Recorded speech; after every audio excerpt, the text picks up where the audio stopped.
Salut les amis, dans cette nouvelle vidéo, on va commencer à voir comment modifier les aspects et les styles de nos éléments au sein de notre application avec les propriétés. Car sachez que pour créer une belle application, il faut vraiment être flexible et créatif. En termes d'apparence, couleur, position et taille d'éléments par exemple. Pour cela, on va faire deux vidéos, dont cette première dans laquelle on va voir 6 propriétés et dans la deuxième, on verra 8 autres propriétés très puissantes et communes presque à tous les widgets et les lights. Alors pour cela, j'ai déjà ajouté des text view, j'ai changé leur taille et leur couleur background, donc leur couleur de fond. Et maintenant, pour changer les propriétés, on va cliquer sur un text view quelconque.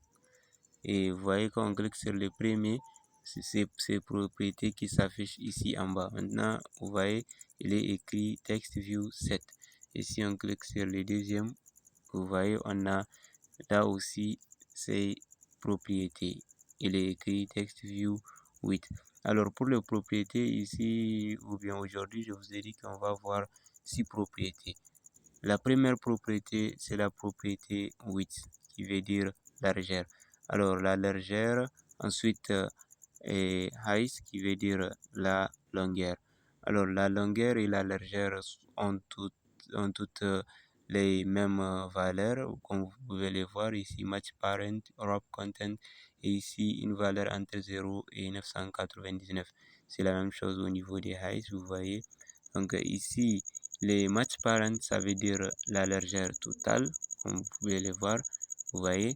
Ensuite, wrap content, ça veut dire la largeur nécessaire pour s'afficher. On peut cliquer sur select, vous voyez, ça prend seulement la largeur nécessaire pour s'afficher. Et comme on peut donner aussi une valeur entre 0 et 999, comme par exemple 150, vous voyez, ça a une largeur de 150. Ensuite, on ne va pas prendre l'exemple pour height, vous pouvez le faire comme qu'ils ont les mêmes valeurs.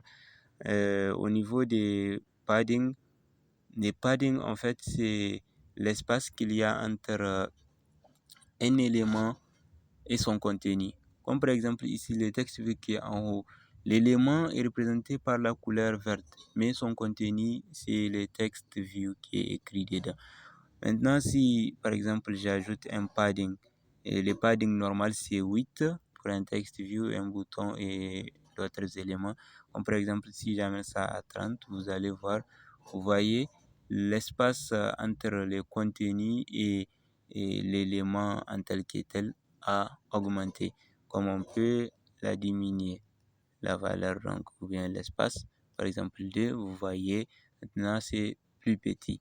Alors c'est ça les paddings, et comme vous voyez on peut appliquer les mêmes paddings à tous les côtés, comme on peut le faire à chaque côté de façon indépendante, comme par exemple en bas je vais mettre un padding de 60. Vous voyez en bas on a un padding de 60. Alors les margins aussi c'est la même chose, sauf pour les margins c'est l'espace qu'il y a entre un élément et d'autres éléments. Voyez maintenant si je viens ici, ça a les mêmes valeurs que les padding, donc on ne va pas trop tarder dessus. Si par exemple je prends un padding, un margin de 30, vous voyez donc ici le text view a laissé un espace de 30 entre à chaque côté, en haut, à gauche et en bas. Vous voyez, donc c'est ça les margins, l'espace extérieur d'un élément. Donc l'espace qu'il y a entre un élément et les autres éléments. Ensuite, on a les gravités. Les gravités, c'est en quelque sorte la position, ou bien oui, la position d'un élément par rapport à d'un contenu plutôt par rapport à son élément. Donc, par exemple, le texte, vous voyez, il est tout en haut et à gauche, le coin à gauche. Comme par exemple, maintenant, si j'amène ça à right, qui correspond à droite, vous allez voir le text view est maintenant à droite. Je vais l'amener à gauche. Vous voyez, il est maintenant à gauche. Alors c'est ça les gravity. Ensuite, on a light gravity. Le light gravity, lui, ce n'est pas maintenant la position de l'élément par rapport à son contenu, mais la position de l'élément lui-même au sein d'une page, d'un linéaire ou d'un scroll, par exemple. On clique light gravity, par exemple, on peut amener les text view à droite, vous voyez, et voilà, les text view est à droite. C'est pas totalement à droite parce qu'on a laissé la marge à 30, je pense. Alors c'est pourquoi c'est pas totalement. Si on enlève la marge, vous allez voir 0 par exemple, et voilà, c'est totalement à droite. Alors c'est tout ce que je vais vous présenter comme les propriétés dans cette vidéo, et dans la prochaine vidéo nous verrons 6 autres propriétés qui